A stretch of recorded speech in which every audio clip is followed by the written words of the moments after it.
a lot of heat, like Pat Riley. Got them tools for your body parts, like a Riley. I ain't joking, nigga. My name ain't Ricky Smiley. Fall up in the club and we start wild. Δεν το χωρά ο νους αυτό που έκανε ένας αλλοδαπός, ο οποίος προσπαθούσε να παρασύρει τα ανήλικα παιδιά που ήταν συγκεντρωμένα σε ένα δημοτικό πάρκο στο βαθύ της άμμου, ώστε να κάνουν χρήση ναρκωτικών μαζί του, και μάλιστα δεν δίστασε να πάρει μπροστά του τη δόση του. Το πρωτοφανές περιστατικό συνέβη το βράδυ της περασμένης Πέμπτης.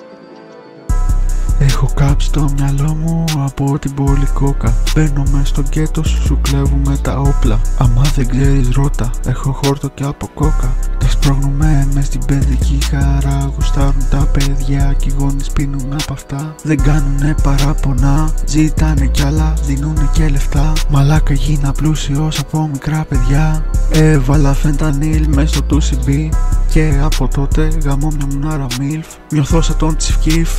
Να μένω στο Σάιρακ, να έχω πολλά αγκάνια, να έχουμε όψ, να τους ανοίγουμε κεφάλια. Μία μέρα θέλω να πεθάνω πως ο Ρόνι, να πάρω το shotgun, να σκάσει το κεφάλι μου σαν πεπόνι. Hey guys, I guess that's it.